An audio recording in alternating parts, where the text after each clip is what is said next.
오늘 하나님께서 우리에게 주시는 말씀 같이 보겠습니다. 마태복음 12장 15절에서 21절까지 보도록 하겠습니다. 마태복음은 신약 성경 제일 앞에 있습니다.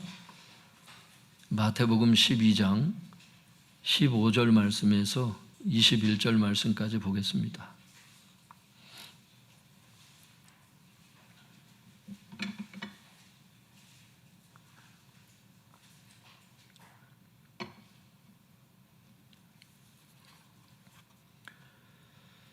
마태복음 12장 15절로 21절 말씀 교독하겠습니다. 제가 한 절, 성도님들이 한 절 이렇게 돌아가면서 보겠습니다. 제가 먼저 15절 읽겠습니다. 예수께서 아시고 거기를 떠나가시니 많은 사람이 따르는지라 예수께서 그들의 병을 다 고치시고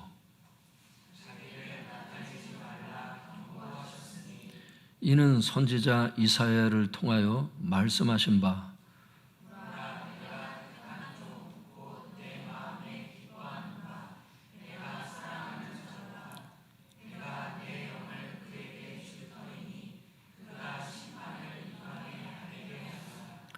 그는 다투지도 아니하며 들레지도 아니하리니 아무도 길에서 그 소리를 듣지 못하리라.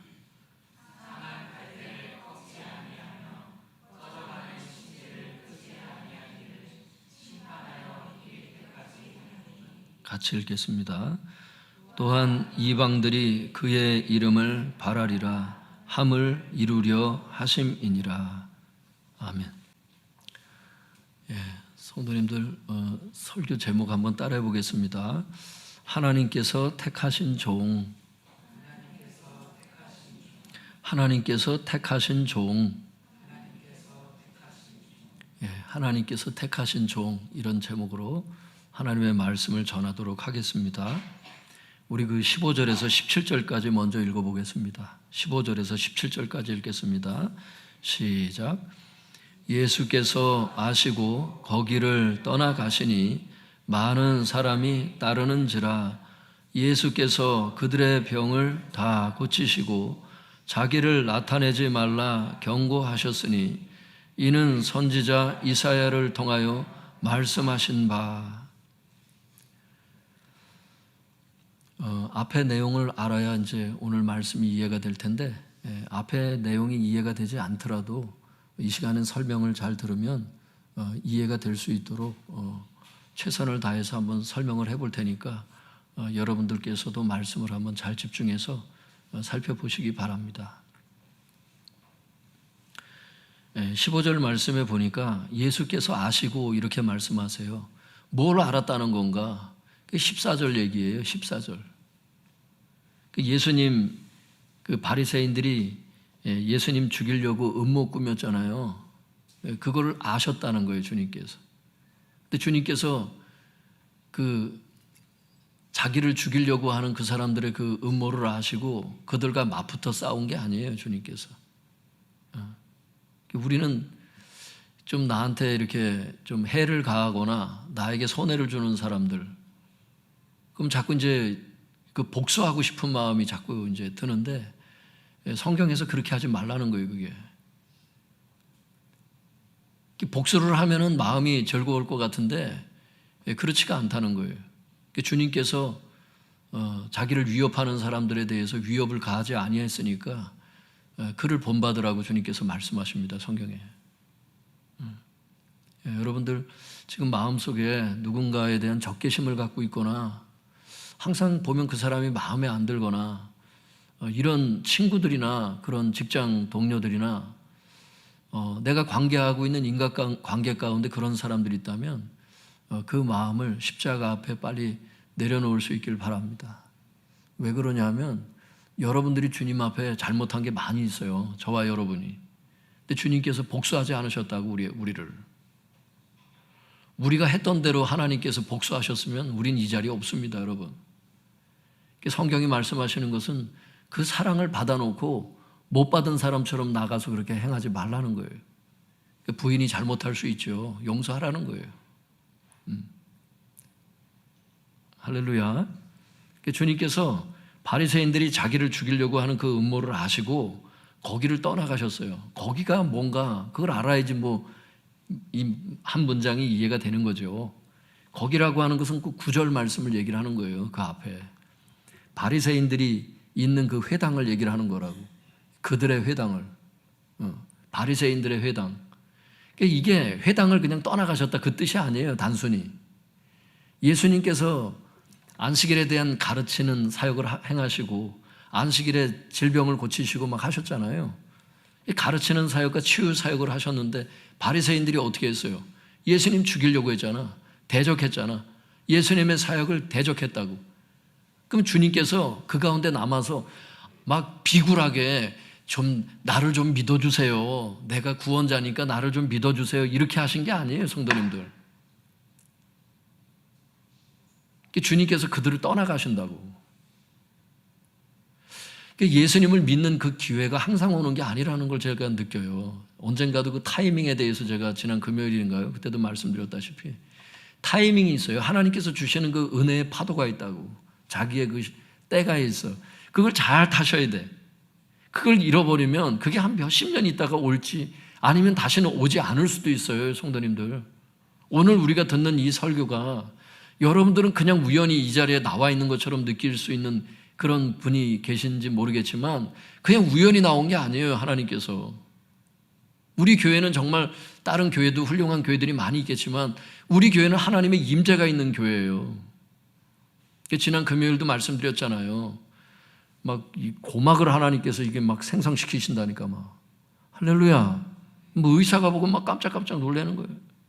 막 허리가 고쳐져. 이걸 어떻게 설명할 거냐고. 지난주에 있었던 일들인데 그게 하나님이 이 가운데 함께 계신다고. 영안이 열려서 예수님을 실제 보는 사람들도 있지만 우리가 다 영안이 열리지 않는다 할지라도 아무것도 눈에 보이지 않는다 할지라도 도마에게 주님 그러시잖아요. 너는 나를 본 거로 믿냐고. 보지 않고 믿는 자가 복되다고. 성경 말씀을 통해서 믿는 사람이 그 사람이 진짜 믿음이 있는 사람이라는 거예요.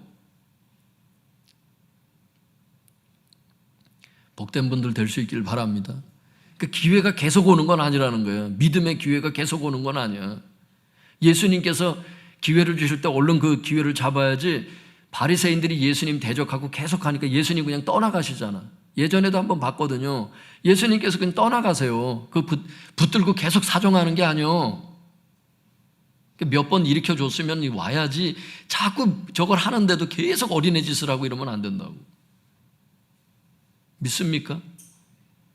주님의 기회가 있더라고요. 신앙에도 기회가 있더라고. 그걸 은혜를 잘 타야 되더라고. 기도의 때도 있더라고. 찬양의 때도 있고요. 봉사의 때도 있는 거 아세요, 여러분? 봉사하고 싶은데 건강이 허락이 안 되는 때가 와요. 날마다 건강한 게 아니더라고, 사람이.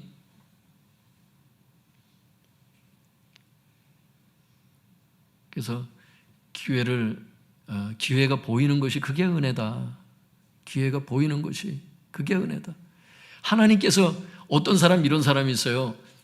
하나님께서 교회 예배를 드릴 수 있도록 모든 걸 다 열어놓으셨어. 그러니까 어떤 사람은 참 이 기회를 타서 열심히 예배 드려야 되겠다 이런 사람이 있고요. 어떤 사람이 이래요. 왜 이렇게 주일이 빨리빨리 돌아오냐고.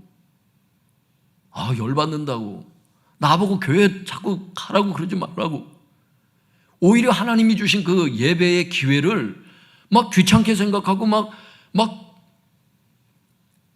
교회 가자고 하는 사람을 오히려 막 욕하고 막 대적하는 사람들이 있어요. 막 부모를 욕하고 막. 이게 정신을 못 차리는 거예요, 이게. 여러분, 우리는 정신을 차린 사람들이 될 수 있기를 바랍니다. 그런 은혜가 임하기를 바라요. 거기를 떠났다고 하는 것은 예수님의 가르치는 사역, 그 치유 사역 대적했던 그 바리새인들을 떠났다는 거예요. 그 회당을 떠났다는 말이. 그 얘기예요. 그런데 예수님이 떠나는 사람도 있지만 많은 사람이 또 예수님을 따라오는 사람도 있어요. 여기 많은 사람이라는 게 누구냐면 그 앞에를 쭉 읽어보면 예수님께서 말씀하셨잖아요. 거기 11절 12절에 안식일에 선을 행하는 것이 옳다. 구덩이에 빠졌으면 일으켜내지 않겠느냐. 그 가축에 대해서 가르치는 사역을 지금 들었던 사람들이에요. 이 사람들이. 그리고 손 마른 사람, 손이 마비됐던 사람을 고쳐주신 것을 직접 본 사람들, 이 사람들이 예수님을 따라오는 사람들인데 이게 많은 사람이 예수님을 따랐다 그랬어요.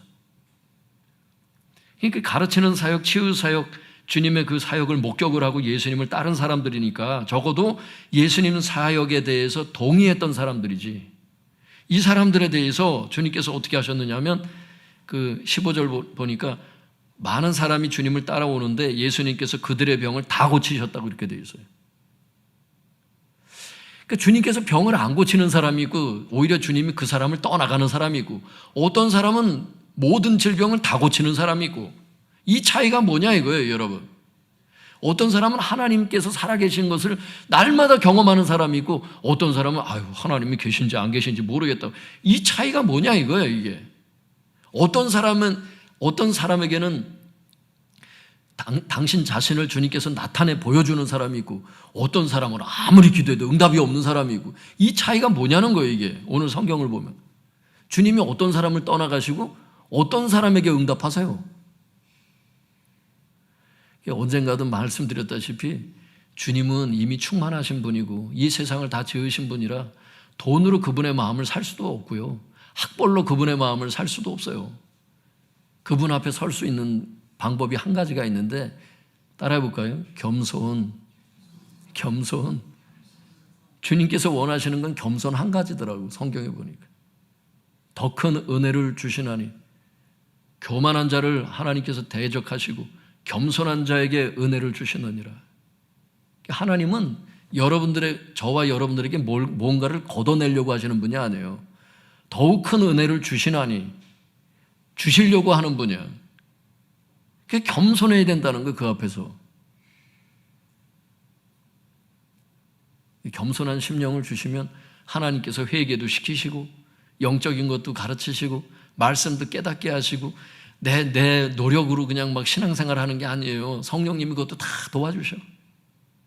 사랑도 내 힘으로만 하는 게 아니에요, 그게. 성령님께서 사랑하지 않고는 견딜 수가 없는데요, 성도님들. 용서하지 않으면 막 마음이 견딜 수가 없는데요. 그걸 누가 하시느냐? 하나님이 다 은혜를 주시는 거예요, 그게. 죄도 하나님이 끊게 하세요. 중독도 하나님이 끊게 하셔. 마약을 누가 끊으세요? 하나님이 끊게 하세요. 그 신앙생활 내 힘으로 하려고 하는 그 교만을 내려놔야 된다. 내 힘으로 하려고 하는 게 그게 교만이에요, 성경에 보면. 교만이 뭔지도 모르고 사는 거예요. 그러니까 오늘서부터는 하나님 도와달라고 그분을 의지하는 삶으로 들어갈 수 있기를 바랍니다. 이게 겸손한 삶이라는 거예요.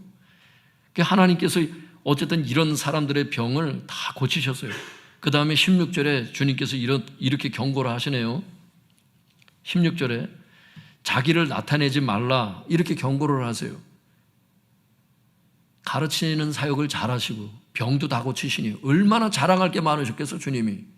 근데 주님이 예수님 자신을 나타내지 말래. 그 경고하세요. 그 이유가 뭐냐? 17절에 이는 선지자 이사야를 통하여 하신 그 말씀이 성취되도록 하려고 그렇게 하신다는 거예요, 주님께서. 그 이사야가 하신 말씀이 뭐냐? 18절에서 21절이에요, 그게. 이 이유 때문에 그렇게 말씀하셨다는 거예요. 그러면 18절부터 21절까지도 봐야 되겠는데요. 이사야 선지자에 대해서 잠깐만 말씀을 드리면 이사야 선지자는 예수님이 태어나기 전에 700년 전 사람이에요. 그런데 이사야가 예언을 하는 거야. 하나님의 아들이 태어나게 될 거라고. 그는 하나님의 종인데 어떤 사역을 할 거라고. 이거를 이사야 42장 1절에서부터 4절까지 700년 전에 예언을 하셨는데 주님께서 그 700년 전에 그 예언에 대해서 내가 그걸 성취하러 왔다는 것을 말씀을 하시는 거예요. 사람들이 안 믿을 수 있잖아. 그러니까 주님은 당신 자신을 믿을 수 있는 근거를 주시는 거예요, 지금. 이것도 안 믿는 사람도 있겠지만 심령이 배배 꼬인 사람은 아무리 가서 뭘 해도 안 들어. 심령이 너무 꼬여서. 다른 사람이 문제가 아니야, 사실. 자기가 문제라고. 주님께서 믿을 수 있는 증거를 주셨을 때 확실하게 믿음을 잡을 수 있기를 바랍니다. 한번 거기 읽어볼까요? 18절에서 21절 쭉 한번 읽어보겠습니다. 시작. 보라, 내가 택한 종, 곧 내 마음에 기뻐하는 바, 내가 사랑하는 자로다. 내가 내 영을 그에게 줄 터이니 그가 심판을 이방에 알게 하리라. 그는 다투지도 아니하며 들레지도 아니하리니 아무도 길에서 그 소리를 듣지 못하리라.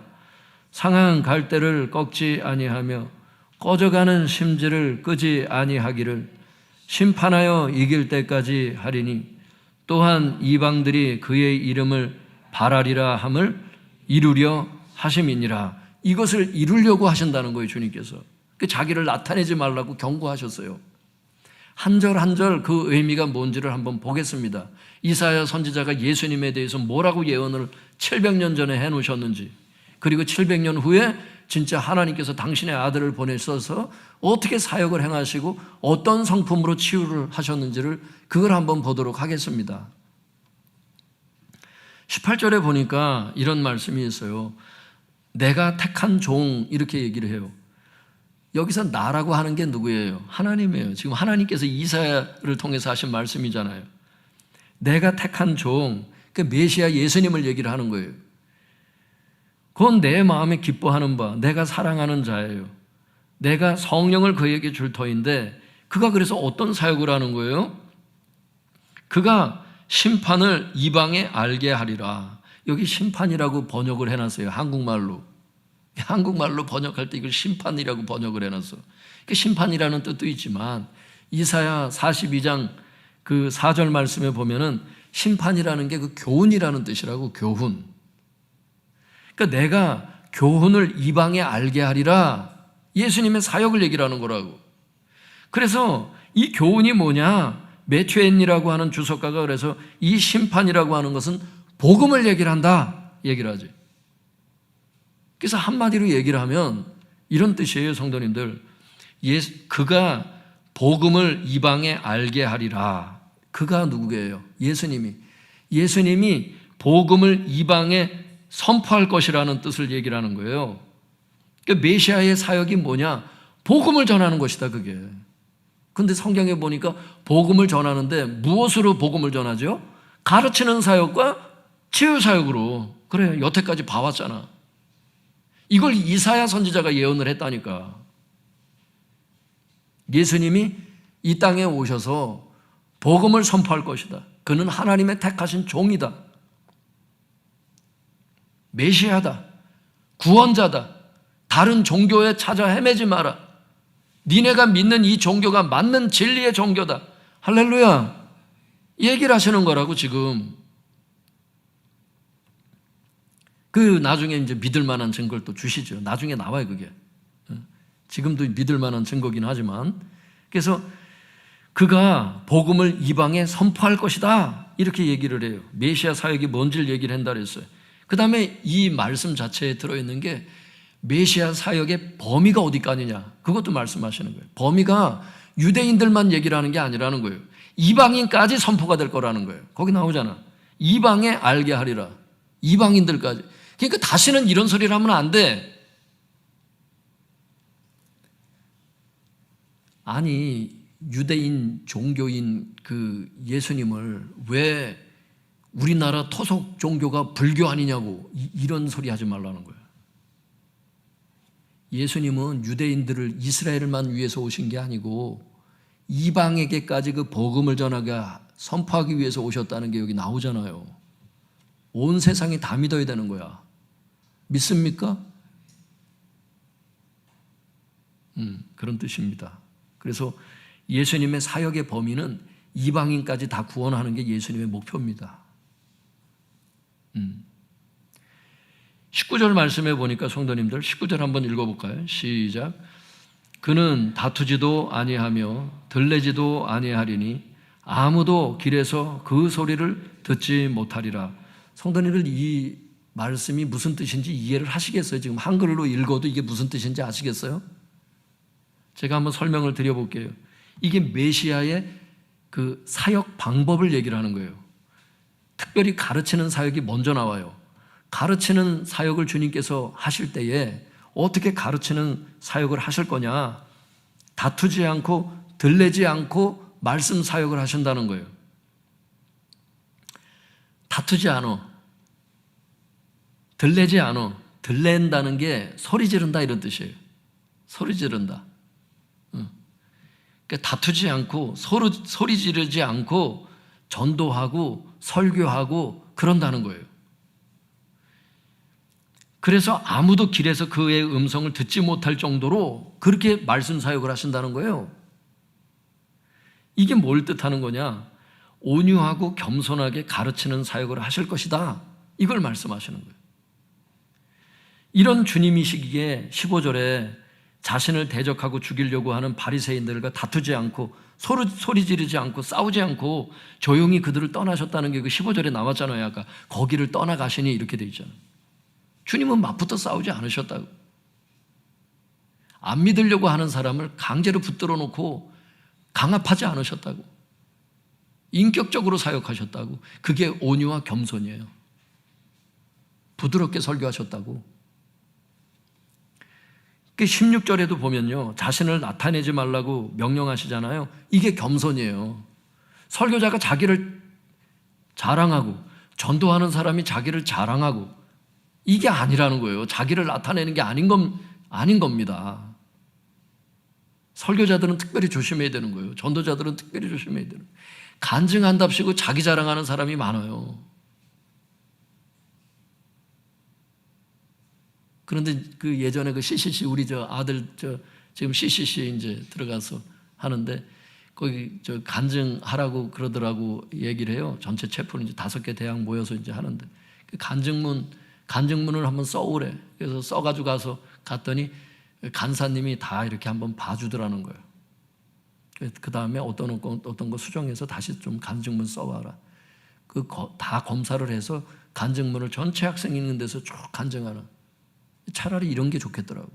그거 왜냐하면 어떤 사람은 간증하라면 나와가지고 질병을 하나님이 고치시잖아. 자기가 기도를 많이 했기 때문에 고쳐졌다는 거야.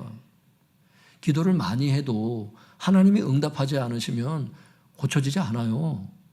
어떤 사람이 이래. 나는 치유에 대한 믿음이 강력하기 때문에 병이 고쳐졌다는 거예요. 믿음이 강해도 하나님이 응답 안 하시면 안 고쳐진다는 걸 아셔야 돼. 주님을 드러내야 되는데 거기가 자기 40일 금식 기도가 더 우세해. 하나님의 그 영광보다는. 주님은 자기를 나타내지 말라는 거야. 손 많은 사람을 고쳐놓고도, 자기를 따르는 사람 질병을 다 고쳐놓고도 자기를 나타내지 말라는 거야. 주님을 본받을 필요가 있어요. 믿습니까? 이게 주님의 성품이다. 이게 겸손하신 주님의 성품이다. 자기를 죽이려고 하는 사람과 맞붙어 싸우지 않는 그 온유하신 성격, 그 성품으로 설교도 행하셨기 때문에 길에서 그의 음성을 듣지 못하는, 잘 귀를 기울여야 되는 거예요. 그러니까 주님의 설교를 들으려면 잘 귀를 기울여야 성령님의 감동의 소리도 들을 수 있고요. 타이밍을 자꾸 놓친다니까. 지난 금요일날 설교 중에 어떤 목매달아 자살한 분 그 얘기를 했는데, 제가 어떤 자매가 경험한 걸 얘기를 했는데 내가 경험한 것처럼 이렇게 여러분이 들으셨나 봐요. 그게 아니고 어떤 분이 이제 얘기를 해줘서 그분 너무 쇼크를 받은 거야. 죽는 모습을 직접 보니까. 그래서 그분 위로하고 이제 그렇게 했는데 그 과정을 제가 얘기를 하는데 어떻게 잘못 전달이 됐나 봐. 다시 제가 정정해서 말씀드리는 거예요. 지난 금요 설교 들었던 분들. 하여튼 타이밍이 중요한 거예요. 타이밍. 성령님께서 너무나 온유하신, 예수의 영이잖아, 성령님이. 예수님은 온유하고 겸손하시기 때문에, 온유하게 말씀하시기 때문에, 부드럽게 말씀하시기 때문에. 근데 이제 책임은 본인이 져야 돼요. 너무 부드럽게 말씀하셔서 못 알아들었다고 이러면서 막 행동하면 안 되지. 깨달을 수 있도록 말씀하시면 바로바로 수정하고 바로바로 죄를 돌이켜야 돼요. 그런 성도님들 될 수 있길 축복합니다. 마태가 지금 이걸 기록하는 거예요. 마태라고 하는 이 사도가 이 마태복음을 기록하면서 이 이사야 선지자를 통해서 말씀하신, 싸우지 않고 들레지 않았다고 하는 이 말씀이 예수님에게 성취됐다고 하는 것을 지금 여기 기록해 놓은 거야. 19절에. 20절 말씀 한번 같이 읽어볼까요? 시작. 상한 갈대를 꺾지 아니하며 꺼져가는 심지를 끄지 아니하기를 심판하여 이길 때까지 하리니. 예수님의 성품이 이렇다는 거예요. 여기 다시 말씀하죠. 예수님의 성품이 이렇다는 거예요. 즉 예수님의 성품은 심판하여 이길 때까지 상한 갈대를 꺾지 않고 꺼져가는 심지를 끄지 않는 자비로운 성품이라는 거예요. 그러면 여기서 궁금하잖아요. 심판하여 이길 때까지라는 말이 도대체 뭐냐? 아까 심판이라는 게 뭐라 그랬어요? 복음이라 그랬잖아요. 이게 복음을 땅에 세울 때까지 이런 뜻이에요. 복음을 이 땅 위에 세울 때까지, 그러니까 복음이 다 전파될 때까지 주님은 어떤 성품으로 사역을 하시느냐? 상한 갈대를 꺾지 않고 꺼져가는 심지를 끄지 않으시는 자비로운 성품으로 사역을 하신다는 거예요. 여기서 상한 갈대 꺼져가는 심지는 뭐예요? 인간의 연약함과 무력함을 얘기하는 거예요. 여러분, 연약한 면이 여러분들에게 있지요. 여러분에게 무력한 것이 있지요. 내 힘으로 안 되는 것들이 있죠. 이런 무력함을 얘기하는 거예요. 이게. 그런 인생들을 주님께서 어떻게 하시느냐 하면 상한 갈대를 꺾지 않으신대. 꺼져가는 심지를 끄지 않으신대. 이런 자애로우신 그 성품으로 주님께서 인간들에게 행하시겠다는 거예요. 이 땅에 복음이 다 세워질 때까지. 이제 주님께서 재림에서 오실 때 이제 심판밖에 없죠. 그때는. 그러니까 지금 타이밍이 지금 은혜의 때라니까. 그래서 지금이 용서를 구할 수 있을 때 나오라는 거예요. 신앙생활을 할 수 있을 때 나오라는 거예요. 이 민족에 전쟁이 일어나면은 여러분 신앙생활을 하고 싶어도 할 수가 없어.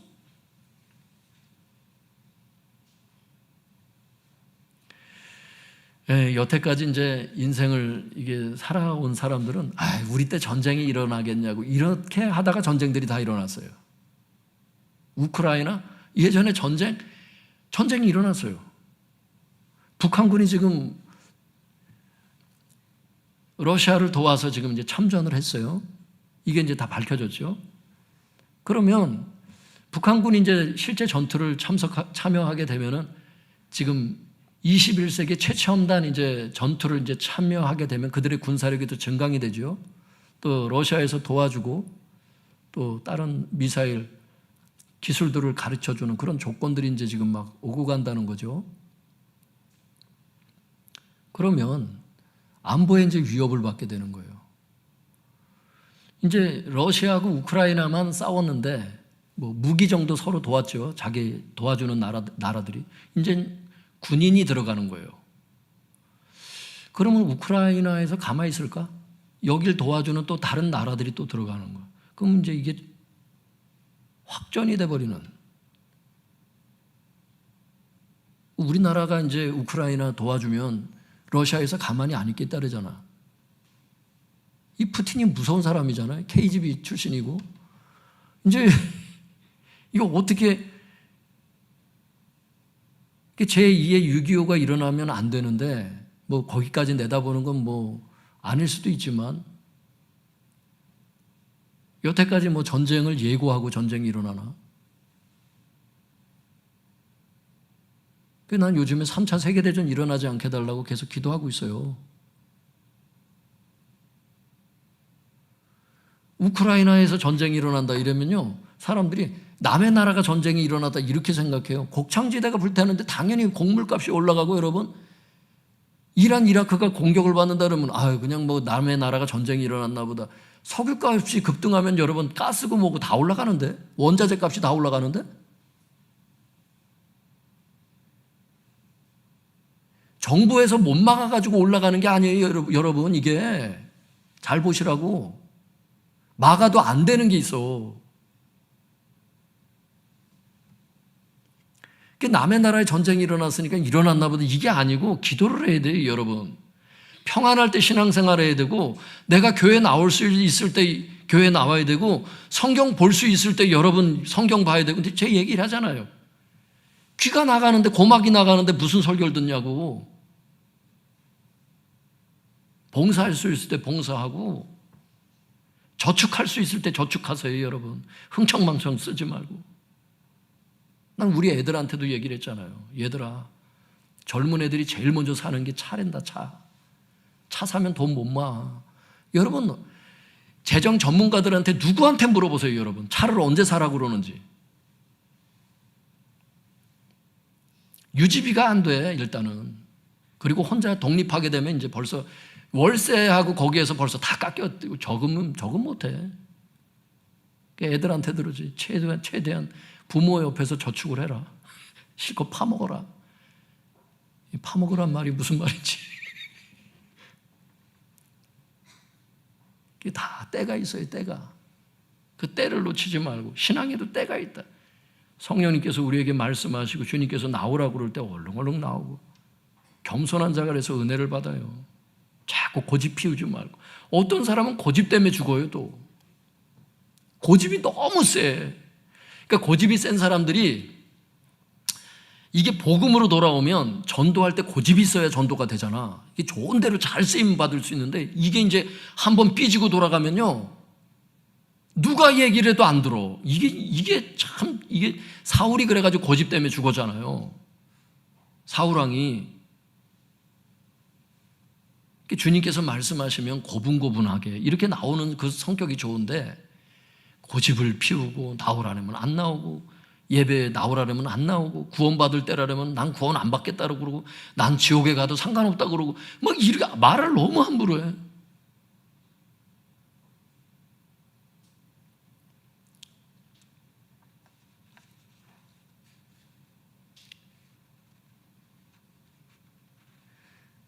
여러분, 천국과 지옥에 있는 것을 알 수 있기를 바랍니다. 그 지옥에서 온 판사도 있잖아. 여러분들 잘 모르시는군요. 그 TV를 안 보시니까 모르시지. 지옥에서 온 판사가 있어요. 이게 또 뭔 이단인가? 그게 박신혜야. 그 지옥에서 온 판사가. 여러분, 지옥에서 온 판사가 박신혜인 것을 알 수 있기를 바랍니다. 드라마에서 거기 보면 막 나쁜 사람들을 막 칼 그 뒤에 그 인두르다가 막 게헨나를 팍 찍어버려. 원래 게헨나가 그 음부 이런 뜻이거든요. 지옥. 그게 그 라틴어로 알고 있는데 그게 나오더라고. 그게 TV 드라마에 막 권사님도 나오고 막 그래. 거기 권사님도 나오고. 이런 천국과 지옥이 있어요. 꼭 드라마에서가 아니라. 기회를 잘 잡으셔라. 이렇게 꼭 부탁을 드리고 싶습니다. 주님은 이런 인간의 연약함과 무력함에 대해서 냉담하게 대하지 않으신다는 거예요. 뭘 인정하게 이렇게 대하는 분이 아니고 자비로운 성품으로 인생들을 대하신다는 거예요. 그러니까 우리가 꺾어질만 할 때 꺾어지지 않도록 하셨잖아요. 그죠? 우리가 막 우리의 그 생명의 불길이 막 꺼져갈 때 하나님께서 그냥 꺼지도록 내비두지 않으셨잖아. 그런 위기 순간들을 하나님께서 그동안 다 살려주신 것은 이런 자애로운 성품이기 때문에 그러신 거예요. 이런 주님이시기에 안식일에 배고픈 제자들이 밀 이삭을 잘라 먹었을 때 그걸 허락을 하신 거예요. 안식일에 손 마른 사람을 고쳐주시고, 당신이 피해를 볼 수 있음에도 불구하고 그냥 그 바리새인들이 보는 앞에서 그냥 그 손 마비된 사람을 고쳐주고, 당신은 그 사람들이 막 죽일 음모를 꾸미게 되는 이런 손해를 보시더라도 영혼들을 사랑하시는. 오늘 본문 15절에 보면은 당신을 따르는 사람들의 병을 다 고쳐주시는 게 나오잖아요. 즉 주님의 그 치유 사역은 주님의 자비로운 성품에서 나오는 것이다. 그러니까 치유 사역도 그냥 단순히 은사가 아니더라고요. 그 영혼을 사랑해서 치유 기도를 할 때 이게 또 강력하게 그 치유가 일어나더라고. 그 치유 사역의 기초는 사랑이다. 주님의 자비로운 마음이다. 이걸 배우게 돼요. 말씀을 연구하면서. 마태는 이런 면에서 이사야의 예언이 예수님께 성취되었다고 거기 20절에 기록을 해놓는 거예요. 21절 마지막 절인데요. 읽어보겠습니다. 시작. 또한 이방들이 그의 이름을 바라리라 함을 이루려 하심이니라. 이방들이 그의 이름을 바란다는 말이 도대체 뭔 말인가? 못 알아듣겠는 거예요, 이게. 번역은 해놨는데. 그 원문대로 제가 헬라어 원문에 있는 것을 제가 번역을 그대로 해드릴 테니까 한번 들어보세요. 이방인들이 그의 이름에 희망을 둘 것이다. 이렇게 되어 있어요. 이방인들이, 그러니까 이방인까지 그게 복음이 전파되는 게 목표잖아요, 주님의.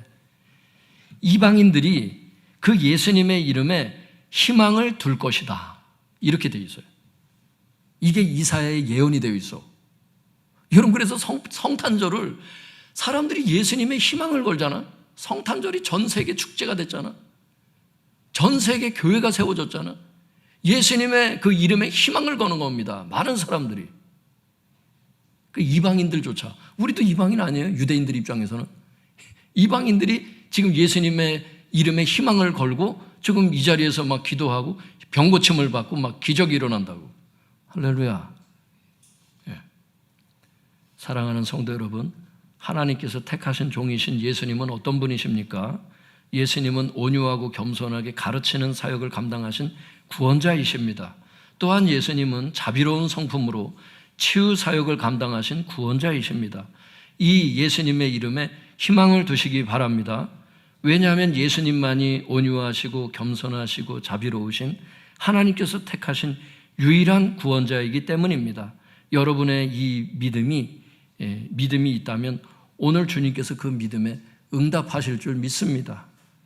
아울러 예수님을 본받아 전도하고 말씀 사역하시는 분들 같은 경우에는 온유하고 겸손하게 말씀 전할 수 있기를 바랍니다.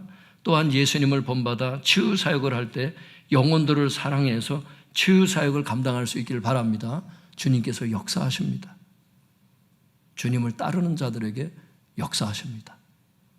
기도하겠습니다.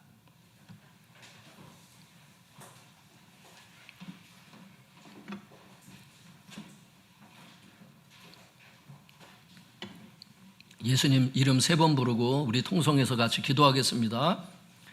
주여